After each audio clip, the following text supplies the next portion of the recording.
Hello friends. So ఇక్కడ మనకి same calendar years and same calendar months అనే concept మీద ఇప్పుడు చూద్దామండి. సో ఇక్కడ మనకి జాగ్రత్తగా తీసుకుంటే క్యాలెండర్స్లో మనం ఇక్కడ చేస్తున్న కాన్సెప్ట్ నెక్స్ట్ కాన్సెప్ట్ అండి. సో మరి సమానమైన క్యాలెండర్ సంవత్సరాలు లేదా సమానమైన క్యాలెండర్ నెలలని చెప్తూ ఉంటాడు. సో ఇటువంటి ప్రశ్నలు ఇచ్చినప్పుడు మనం సమాధానాలు అనేది ఏ విధంగా గుర్తించాలనేది ఇక్కడ మనం నేర్చుకుందాం అండి. సో మనకి సేమ్ క్యాలెండర్ ఇయర్స్ వచ్చినప్పుడు లేదా సేమ్ క్యాలెండర్ మంత్స్ ఇచ్చినప్పుడు మెయిన్గా మనం ఇక్కడ మాట్లాడుకోవాల్సినటువంటి కాన్సెప్ట్ ఏంటనేది ఇక్కడ నేను మీకు వివరిస్తానండి. సో ఫర్ ఎగ్జాంపుల్ మనం ఇక్కడ సింపుల్గా చెప్పాలంటే మనం ఇక్కడ సేమ్ క్యాలెండర్ ఇయర్స్ అని చెప్దామండి. ఓకేనా, సేమ్ క్యాలెండర్ ఇయర్స్. సో ఎప్పుడైతే ఫ్రెండ్స్ మీరు గుర్తుంచుకోండి, ఒక సంవత్సరపు సంఖ్య ఇచ్చి దానికి సమానమైనటువంటి క్యాలెండర్ సంవత్సరపు సంఖ్య ఏది అన్నప్పుడు ఏ విధంగా మనం ఇక్కడ ప్రశ్నలకి సమాధానాలు గుర్తించాలి. సో దీనికి ఒక చిన్న ట్రిక్ అయితే ఉంటుంది. ఆ యొక్క ట్రిక్ ఏంటనేది నేను ఇక్కడ చెప్తాను. సో మీకు ఫర్ ఎగ్జాంపుల్ మనకి ఎగ్జామినర్ మనకి ఆప్షన్స్లో ఇచ్చినటువంటి ప్రశ్నలకి మనకి ఇక్కడ ఫాలోయింగ్ ఇయర్స్ ఇచ్చారని అనుకుందామండి. ఫాలోయింగ్ ఇయర్స్ ఇచ్చారు. అప్పుడు మనం సేమ్ క్యాలెండర్ ఇయర్స్ కనుక్కునేటప్పుడు మనం ఫాలోయింగ్ ఇయర్స్ ఇచ్చినప్పుడు ఏం చేయాలి అంటే, సో ఇక్కడ ఒక చిన్న ట్రిక్ చెప్తాను. ఆ యొక్క ట్రిక్ను ఉపయోగించి మనం చాలా సింపుల్గా ఆన్సర్ అయితే మనం కనిపెట్టవచ్చండి. ఎగ్జాంపుల్గా నేను ఇక్కడ 2015 అంటానండి. ఓకేనా, లేదు అంటే 2014 అని అంటాను. సో లేదు అంటే 2013 అంట, లేదా 2012 అంటున్నాను. సో ఇప్పుడు 2012 క్యాలెండర్ సంవత్సరానికి సమానమైన క్యాలెండర్ సంవత్సరం ఏంటి? 2013 క్యాలెండర్ సంవత్సరానికి సమానమైన క్యాలెండర్ ఇయర్ ఏంటి? 2014 సంవత్సరానికి సమానమైన క్యాలెండర్ ఏంటి? సో 2015 సంవత్సరానికి సమానమైనటువంటి క్యాలెండర్ ఇయర్స్ అనేవి ఏమవుతాయని చెప్పి ఇక్కడ మనం మాట్లాడుకుందాం. సో ఫ్రెండ్స్ మీరు ఎప్పుడు కూడా గుర్తుంచుకోండి, మనకి ఇచ్చినటువంటి చివరి 2 అంకెలు అనే సంఖ్య ఉంది, దాన్ని మనం 4తో భాగిద్దాం. సో మనం ఇక్కడ 12ని 4తో భాగించినప్పుడు ఇక్కడ నాకు రిమైండర్ ఎంత వస్తుందంటే శేషం రిమైండర్ విల్ బి 0 అండి. ఎప్పుడైతే మీకు రిమైండర్ 0 వస్తుందో సింపుల్గా మనం ఏం చేయాలి అంటే, సో మనకు ఇచ్చినటువంటి శేషం అనేది ఫాలోయింగ్ ఇయర్స్ ఇచ్చారనుకోండి 0 అయితే, అంటే if the remainder will be 0 అండి, అప్పుడు మనం సేమ్ క్యాలెండర్ కావాలంటే సో మనకి ప్రశ్నలో ఇచ్చినటువంటి ఇయర్ నెంబర్కి ఒక 28 అయితే కలపాల్సి ఉంటుంది. కనుక ఆ విధంగా తీసుకుంటే 2012కి మనం సింపుల్గా ఎంత కలుపుదామంటే 28 కలుపుదామండి. 2012 + 28 ఎంత అంటే 2040 అని చెప్పుకోవాలి. కనుక 2012 క్యాలెండర్ ఇయర్తో సమానమైన క్యాలెండర్ ఇయర్ ఎంత అంటే 2040గా మనం ఇక్కడ మాట్లాడుకోవాలి. అంటే ఎప్పుడైతే మనకి చివరి 2 అంకెల నెంబర్ సంవత్సరపు సంఖ్యలో 4తో భాగించినప్పుడు శేషం రిమైండర్ 0 వస్తుందో అప్పుడు 28 కలపాలి. సో ఫర్ ఎగ్జాంపుల్ ఇక్కడ 2013 అంటున్నాను. ఇప్పుడు 2013 కావాలంటే 30ని మనం 4తో డివిజన్ చేయాలండి. సో 4 3 టైమ్స్ పోతే కనుక అక్కడ నాకు రిమైండర్ ఎంత వస్తుందంటే 1 వస్తుంది. సో ఫ్రెండ్స్ మీరు ఎప్పుడు కూడా గుర్తుంచుకోండి, మనకి రిమైండర్ శేషం అనేది ఇక్కడ 1 వచ్చింది అనుకోండి. ఇఫ్ ద రిమైండర్ ఈజ్ 1 అండి, ఎప్పుడైతే మనకి రిమైండర్ 1 వస్తుందో ఆ యొక్క సంవత్సరపు సంఖ్యకి 6 అనే నెంబర్ కలపాలి. కనుక అక్కడ 2013కి మనం ఇక్కడ సో సింపుల్గా చెప్పాలి అంటే సో 6 అనే సంఖ్య కలుపుదామండి. 2013కి 6 కలిపామనుకోండి ఏమవుతుంది అంటే 2019 అవుతుంది. కనుక ఇక్కడ ఆన్సర్ ఏం చెప్పాలంటే 2013కి 6 కలిపితే 2019 కనుక 2013 లాంటి క్యాలెండర్ సంవత్సరం మరలా ఎప్పుడు సంభవిస్తుందంటే 2019 సంవత్సరంలో సంభవిస్తుందని చెప్పుకోవాలండి. మరి ఇప్పుడు 2014 చూద్దాం. చివరి 2 అంకెలు 14 అండి. సో 14ని మనం 4తో డివిజన్ చేసినప్పుడు మనకి రిమైండర్ ఎంత వస్తుందంటే సింపుల్గా మనం 2 వస్తుందండి. ఎప్పుడైతే ఫ్రెండ్స్ మీరు గుర్తుంచుకోండి శేష భాగం అనేది సో రిమైండర్ అనేది 2 వస్తుందో, ఓకేనా, రిమైండర్ 2 వచ్చినా లేదా సో శేషం అనేది ఇక్కడ 3 అంటే రిమైండర్ 3 వచ్చిన అప్పుడు ఎంత కలపాలి అంటే సో 11 and 11 అండి. సో +11 +11 అంటే రిమైండర్ 2 వచ్చినా 3 వచ్చినా 11 కలపాలి. రిమైండర్ 1 వస్తే 6 కలపాలి. రిమైండర్ 0 వస్తే 28 కలపాలి. సో ఆ విధంగా తీసుకుంటే 2014లో రిమైండర్ 2 కనుక 2014 + 11 ఎంత అంటే 2025. అంటే ప్రస్తుతం 2025 ఇయర్ నడుస్తూ ఉంది. టుడే మనం February 11th అని చెప్తూ ఉన్నాం. మరి ఇప్పుడు 2025 February 11th అంటున్నామంటే ఇక్కడ 2014కి సమానమైన క్యాలెండర్ సంవత్సరం 2025 అని చెప్పాలండి. ఇప్పుడు 2015 అంటే 15ని మనం 4తో భాగించామనుకోండి, నాకు అక్కడ వచ్చేటువంటి రిమైండర్ ఎంత అంటే 3 అనేది నాకు ఇక్కడ రిమైండర్ వస్తుంది. ఎప్పుడైతే నాకు రిమైండర్ 3 వస్తుందో అప్పుడు 11 కలపాలి. 2015 + 11 ఎంత అంటే 2026గా చెప్పాలి. సో ఫ్రెండ్స్ మీరు ఎప్పుడు కూడా గుర్తుంచుకోండి, మనకి ఇచ్చేటువంటి ఆప్షన్స్లో ఫాలోయింగ్ ఇయర్స్ ఇచ్చాడు అనుకోండి, అప్పుడు ఎప్పుడు కూడా మీరు ఫాలో అవ్వాల్సినటువంటి concept simple short cut trick అండి. సో సేమ్ క్యాలెండర్ ఇయర్స్కి చేసేటప్పుడు ఇది మీరు ఫాలో అవ్వాలి. అంటే శేషం 0 వస్తుందంటే 28 కలపాలి, శేషం 1 వస్తుందంటే 6 కలపాలి, శేషం 2 వస్తుందంటే 11 కలపాలి, శేషం 3 వస్తుందంటే 11. అంటే ఇవన్నీ కూడా ఏంటంటే మన యొక్క అడిగినటువంటి సంవత్సరపు సంఖ్య తర్వాత సంవత్సరాలు అడిగినప్పుడు, అంటే ఫాలోయింగ్ ఇయర్స్ అడిగినప్పుడు. ఒకవేళ అంటే తరువాత సంవత్సరాలు అడిగినప్పుడు ఈ విధంగా చేస్తున్నాం అండి. ఒకవేళ అలా కాకుండా సో తర్వాత సంవత్సరపు సంఖ్యలు ఇచ్చినప్పుడు, ఒకవేళ మరి ఎగ్జామినర్ మనకి గత సంవత్సరాలు ఇచ్చాడు అనుకోండి, అప్పుడు ఏం చేయాలి? సో ఫ్రెండ్స్, మీరు ఎప్పుడు కూడా గుర్తుంచుకోండి, గత సంవత్సరాలు ఇచ్చాడు అంటే అప్పుడు ఏం చేయాలన్న విషయాన్ని కూడా నేను మీకు ఇక్కడ డీటెయిల్గా చెప్తాను. చూడండి, సో మరలా రిమైండర్ 0, రిమైండర్ 1, రిమైండర్ 2 అండ్ 3 అంటున్నాం కదా. సో ఇక్కడ ఫ్రెండ్స్ మీరు కొంచెం జాగ్రత్తగా చూడండి. నాకు ఇక్కడ శేషం అనేది 0 వచ్చింది అనుకుందాం. నెక్స్ట్ మనం ఇక్కడ శేషం అంటే రిమైండర్ విల్ బి 1 వచ్చింది, లేదా రిమైండర్ విల్ బి ఇక్కడ 2 వచ్చింది, లేదా రిమైండర్ విల్ బి ఇక్కడ 3 వచ్చింది. ఎందుకంటే ఒక సంఖ్యను 4తో భాగించినప్పుడు ఈ 0, 1, 2, 3 మాత్రమే రిమైండర్స్ ఉంటాయి. సో ఇప్పుడు గుర్తుపెట్టుకోండి, ఒకవేళ వాడు ప్రిసీడింగ్ ఇయర్స్ మనకి ఆప్షన్స్లో ఇచ్చాడనుకోండి, అంటే ప్రిసీడింగ్ ఇయర్స్ ఇస్తే అంటే గత సంవత్సరాలు ఇచ్చాడనుకోండి. సో ఫాలోయింగ్ ఇయర్స్ ఇస్తే ఇందాక చెప్పాము, ఇప్పుడు మరి గత సంవత్సరాలు ఇస్తే మనం ఏం చేయాలి? సో ఫ్రెండ్స్, మీరు ఎప్పుడు కూడా గుర్తుంచుకోండి, 2064 అంటున్నానండి. ఇప్పుడు ఈ 2064తో సమానమైన క్యాలెండర్ సంవత్సరం యువతలు ఏది వస్తుంది అన్నప్పుడు, సో 64ని మనం 4తో భాగించినప్పుడు సో ఇక్కడ డెఫినెట్గా మన యొక్క శేషం అంటే రిమైండర్ ఎంత వస్తుందంటే 0 వస్తుందని చెప్తామండి. Remainder will be 0. So remainder 0 వచ్చింది అంటే ఎప్పుడు కూడా గత సంవత్సరాలు అడిగితే -28 చేయాలండి. కనుక ఇక్కడ 2064కి 28 సబ్ట్రాక్ట్ చేసామనుకోండి.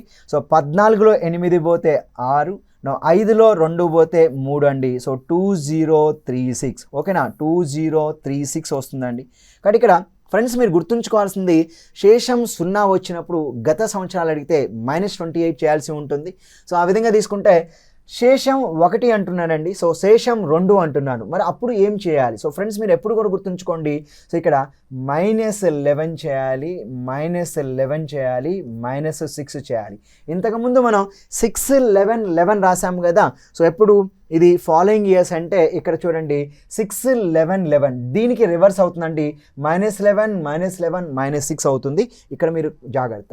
సో శేషం 1, 2 వచ్చినప్పుడు -11, -11, శేషం 3 వచ్చినప్పుడు -6 అనేది సమాధానంగా అయితే ఇక్కడ మనం ఎంచుకోవాలి.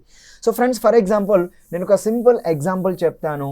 ఇప్పుడు చూడండి, గత సంవత్సరం మనకి కావాలి. ఇప్పుడు 2011 క్యాలెండర్ ఉందండి, దానికి సమానమైనటువంటి గత సంవత్సరపు క్యాలెండర్ ఇమీడియట్గా కావాలి అనుకోండి.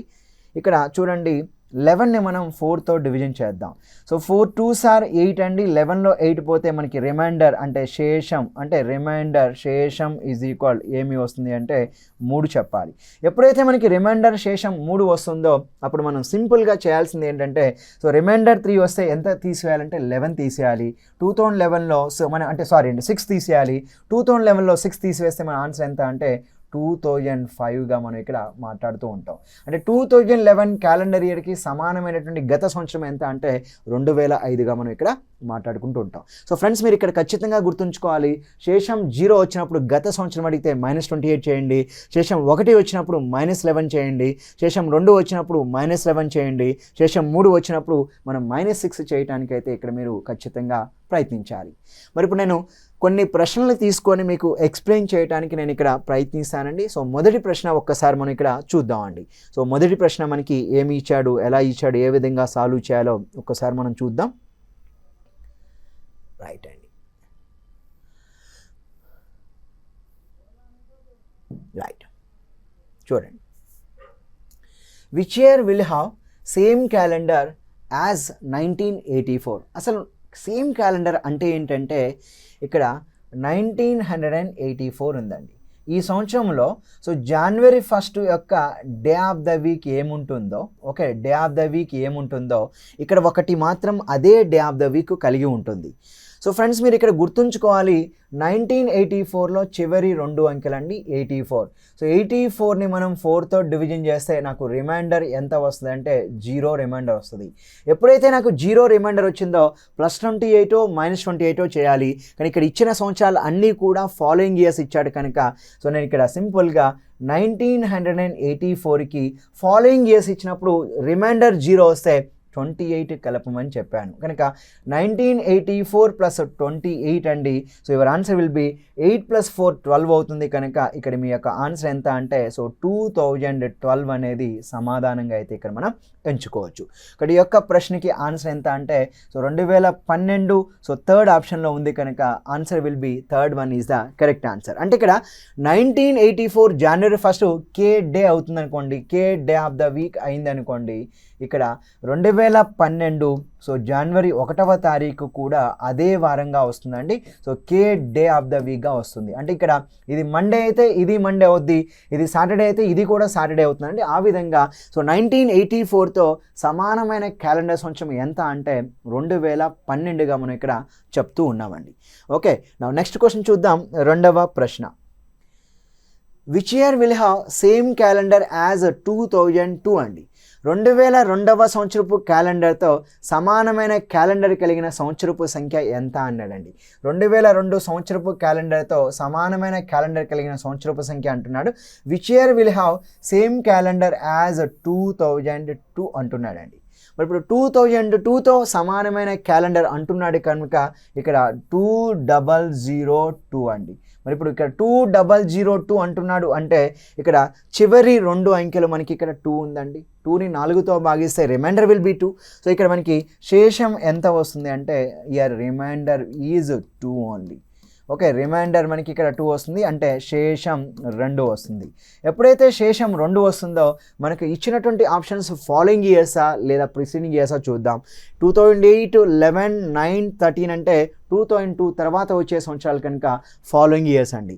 ఎప్పుడైతే మన ఫ్రెండ్స్ మీరు గుర్తుంచుకోండి ఫాలోయింగ్ ఇయర్స్లో రిమైండర్ 2 కానీ 3 కానీ వస్తే మనం ఎప్పుడు కూడా ఎంత కలపాలంటే 11 కలపాలి. కనుక 2002కి నేను 11 యాడ్ చేస్తే ఆన్సర్ ఎంత అవుతుందంటే 2013 is the perfect answer for my question అండి. కనుక ఈ యొక్క ప్రశ్నకి ఆన్సర్ 2013 అనేది సరైన సమాధానంగా అయితే ఇక్కడ మనం ఎంచుకోవచ్చు. సో మరొక ప్రశ్న చూద్దాం ఇక్కడ. సో క్వశ్చన్ నెంబర్ 3 అండి.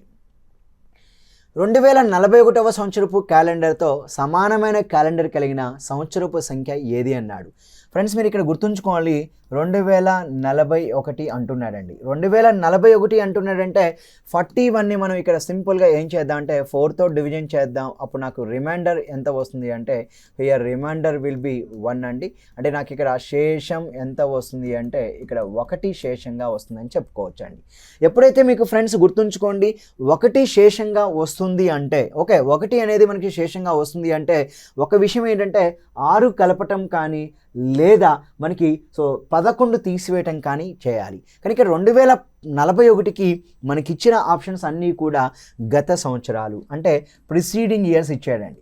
సో మరి గత సంవత్సరాలు ఇచ్చినప్పుడు నేను ఏం చెప్పాను, సో ప్రిసీడింగ్ ఇయర్స్ ఇచ్చినప్పుడు మనకి ఎప్పుడు కూడా ఫ్రెండ్స్ మీరు గుర్తుంచుకోండి సో ప్రిసీడింగ్ ఇయర్స్ ఇచ్చాడు అంటే ఆప్షన్స్లో మనకి రిమైండర్ 0 ఉంటే -28 చేయమన్నాను, రిమైండర్ 1 ఉంటే -11 చేయాలి, నా రిమైండర్ 2 ఉంటే -11 చేయాలి, అదే రిమైండర్ 3 ఉంటే మనం ఇక్కడ -6 చేయాలి. సో ఫ్రెండ్స్ ఈ విధంగా మనం సింపుల్గా ఏం చేస్తున్నామంటే రిమైండర్ 2 కానీ 3 కానీ ఉంటే మనకి 1 కానీ 2 కానీ ఉంటే -11 కనుక ఇక్కడ రిమైండర్ 1 ఉంది కనుక సో -11 అండి.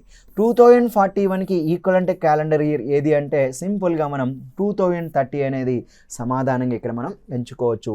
So your answer will be 2030 అండి. సో ప్రిసీడింగ్ ఇయర్సా ఫాలోయింగ్ ఇయర్స్ అనేది మనకి క్వశ్చన్లో ఇచ్చినటువంటి ఆప్షన్స్ బట్టి అర్థమవుతుంది కనుక ఏది చేయాలన్నది మీరే డిసైడ్ అవ్వాల్సి ఉంటుంది. అంటే మనం -11 చేయాలా +6 చేయాలనేది మీరు వచ్చినటువంటి రిమైండర్ని బట్టి మనం షార్ట్ కట్ అయితే తీసుకోవాలండి. సో నెక్స్ట్ క్వశ్చన్ చూద్దాం. 4వ ప్రశ్న, 2023వ సంవత్సరపు క్యాలెండర్తో సమానమైన క్యాలెండర్ కలిగిన సంవత్సరపు సంఖ్య ఎంత అంటున్నాడు. మరి ఇక్కడ 2023 అంటున్నాడండి. మరి 2023 అంటే 23ని మనం 4తో భాగించినప్పుడు 4 5s are 20 అండి. సో 23లో 20 పోతే నాకు ఇక్కడ ఎంత వస్తుందంటే అవర్ రిమైండర్ విల్ బి 3 వస్తుంది. ఎప్పుడైతే నాకు శేషం 3 వస్తుందో ఇక్కడ నేను చేయాల్సింది ఏంటి అంటే రిమైండర్ 3. మరి ఫాలోయింగ్ ఇయర్స్ ఇచ్చాడా ప్రిసీడింగ్ ఇయర్స్ అంటే 2023 ఇక్కడ అన్నీ కూడా 17 18 19 20 అంటే గత సంవత్సరాలు ఇచ్చాడు. ఎప్పుడైతే ఫ్రెండ్స్ మీరు గుర్తుపెట్టుకోండి మనకి ఇచ్చినటువంటి సంవత్సరపు సంఖ్య అనేది గత సంవత్సరాలు ఇస్తాడో, సో ప్రిసీడింగ్ ఇయర్స్ ఇస్తాడో అప్పుడు నాకు వచ్చినటువంటి ఇయర్ నెంబర్ అనేది మనకు వచ్చినటువంటి శేషాన్ని బట్టి మనం ఆన్సర్ తీసుకుంటాం. మరి నాకు శేషం రిమైండర్ 3 వచ్చింది. సో ఫ్రెండ్స్ మీరు ఎప్పుడు కూడా చూసుకోవాలి, రిమైండర్ 0 వస్తే గత సంవత్సరాలకి -28 చేయాలి. అదే రిమైండర్ 1 వచ్చినా లేదా రిమైండర్ 2 వచ్చినా నేను -11 చేయాలి. అలా కాకుండా మనకి ఇక్కడ రిమైండర్ అనేది 3 వచ్చింది అనుకోండి, అప్పుడు మనం -6 చేయాల్సి ఉంటుంది. కనుక ఈ యొక్క ప్రశ్నలో మన 23 అంటే రిమైండర్ 3 వచ్చింది కనుక సో రిమైండర్ 3 వస్తే గత సంవత్సరాలు కనుక -6 చేయాలండి. మరి 2023లో 6 పోతే 13లో 6 పోతే 7 అవుతుంది. కాబట్టి ఇక్కడ ఆన్సర్ ఎంత అవుతుందంటే 2017 అవుతుందండి. సో 2017 కాబట్టి ఈ యొక్క ప్రశ్నకి ఆన్సర్ ఏం చెప్పొచ్చు అంటే సింపుల్గా చాయిస్ 1 అండి 2017గా మనం ఇక్కడ తీసుకోవాలి. రైట్ నౌ నెక్స్ట్ క్వశ్చన్ అండి 5వ ప్రశ్న. The calendar for the year 2016 was similar to the calendar of which year అండి. 2016 సంవత్సరానికి సమానమైన క్యాలెండర్ కలిగిన సంవత్సరపు సంఖ్య ఏది అన్నాడు. 2016 సంవత్సరానికి సమానమైన క్యాలెండర్ కలిగిన సంవత్సరపు సంఖ్య ఏది అన్నప్పుడు ఇక్కడ 2016 అన్నప్పుడు చివరి 2 అంకెలండి 16. సో 16ని మనం 4తో భాగిస్తే 4 4s are 16 our remainder will be 0. ఎప్పుడైతే మనకి ఇక్కడ రిమైండర్ 0 వస్తుందో శేషం 0 వస్తుందో మనం 28 కలపటం కానీ 28 తీసేయటం కానీ చేయాలి. సో ఫాలోయింగ్ ఇయర్స్ అయితే 28 కలపాలి కనుక 20 16 + 28 ఎంత అంటే 44 చేయాలి. కాబట్టి ఈ యొక్క ప్రశ్నకి ఆన్సర్ ఎంత అంటే 2044 అండి. కాబట్టి ఇక్కడ 2044 అంటే డెఫినెట్గా మీ యొక్క ఆన్సర్ ఎంత చెప్పాలంటే థర్డ్ ఆప్షన్ అనేది సరైన సమాధానంగా అయితే ఇక్కడ మనం ఎంచుకోవాలి. కనుక 2016 క్యాలెండర్ సంవత్సరంతో సమానమైన తర్వాత సంవత్సరం అన్నప్పుడు 28 కలిపానండి 2044గా ఇక్కడ మనం మాట్లాడుకోవాలి. సో ఈ విధంగా నేను మొదటి 5 ప్రశ్నలు మనకి సేమ్ క్యాలెండర్ ఇయర్స్ మీద చేయడం జరిగింది. నెక్స్ట్ నేను సేమ్ క్యాలెండర్ మంత్స్ కాబట్టి సో దీని తర్వాత మళ్ళీ బేసిక్స్ చెప్పి నెక్స్ట్ వీడియోలో మీతో నేను ఇక్కడ సేమ్ క్యాలెండర్ మంత్స్ గురించి అయితే నేను ఇక్కడ మాట్లాడతానండి. కాబట్టి ఈ యొక్క వీడియో ద్వారా నేను ఇక్కడ మీకు చేసింది ఏంటంటే సో సమానమైన క్యాలెండర్ సంవత్సరాలు వచ్చినప్పుడు మనం ఏ విధంగా సాల్వ్ చేయాలనే విషయాన్ని మనం ఇక్కడ మాట్లాడుకోవటం అయితే జరిగిందండి. కాబట్టి ఇక్కడ సో ఈ యొక్క వీడియో 4 ద్వారా నేను మీకు సేమ్ క్యాలెండర్స్ యొక్క కాన్సెప్ట్ అయితే మీకు ఇక్కడ చెప్పడం జరిగింది. సో నేను మరొకసారి ఇక్కడ ఎక్స్ప్లెయిన్ చేస్తాను, కొంచెం జాగ్రత్తగా మీరు అబ్జర్వ్ చేయండి. సో మనకిచ్చినటువంటి సేమ్ క్యాలెండర్ ఇయర్స్లో ఫాలోయింగ్ ఇయర్స్ అయితే డెఫినెట్గా రిమైండర్ 0 వచ్చినప్పుడు +28 చేయాలి. అదే రిమైండర్ 1 వచ్చినప్పుడు మనకి ఇక్కడ +6 చేయాలి. రిమైండర్ 2 వస్తే +11, రిమైండర్ 3 వస్తే +11. అలా ఫాలోయింగ్ ఇయర్స్ కాకుండా మనకి ఆప్షన్స్ అనేది మనకి ప్రిసీడింగ్ ఇయర్స్ ఇచ్చాడు అనుకుందాం. అంటే ప్రిసీడింగ్ ఇయర్స్ అంటే గత సంవత్సరాలు మనకి ఆప్షన్స్లో ఉన్నాయనుకుందాం. సో ప్రిసీడింగ్ ఇయర్స్ అండి. ఎప్పుడైతే మనకి ప్రిసీడింగ్ ఇయర్స్ ఉంటాయో అప్పుడు మనం ఏం తీసుకోవాలి అంటే మన యొక్క రిమైండర్ అనేది సో 0 వచ్చింది అనుకోండి మనం -28 చేయాల్సి ఉంటుంది. అదే రిమైండర్ అనేది ఇక్కడ 1 వచ్చినా లేదా రిమైండర్ 2 వచ్చినా మనం ఇక్కడ -11 ఇక్కడ 2 3 వస్తే +11 ఇక్కడ 1 2 వస్తే -11 ఇక్కడ రిమైండర్ 3 వచ్చింది అనుకోండి -6 చేయాలి. అంటే ఇక్కడ 6 11 ఉంది, దానికి రివర్స్ తీసుకుంటే 11 6 28 అంతే ఉంచండి. ఫాలోయింగ్ ఇయర్స్ అయితే +28, గత సంవత్సరాలు ప్రిసీడింగ్ అంటే -28. ఇక్కడ 6 11 ఉంది, సో దీనికి రివర్స్ తీసుకుంటే 11 6 అండి. కానీ రిమైండర్ 1 రిమైండర్ 2 రిమైండర్ 3 ఇక్కడ కూడా రిమైండర్ 1 రిమైండర్ 2 రిమైండర్ 3 అండి. సో ఈ యొక్క కాన్సెప్ట్ ఉపయోగించుకొని మనకి ఎగ్జామినేషన్లో ప్రశ్నలు అనేది డిఫరెంట్గా అడుగుతూ ఉంటారండి. కొంచెం జాగ్రత్తగా మీరు ఇక్కడ సేమ్ క్యాలెండర్ ఇయర్స్ యొక్క కాన్సెప్ట్ని అయితే మీరు ప్రాక్టీస్ చేయాల్సిన అవసరం అయితే ఎంతైనా ఉంది. So thank you very much అండి, ధన్యవాదాలు, థ్యాంక్ యూ.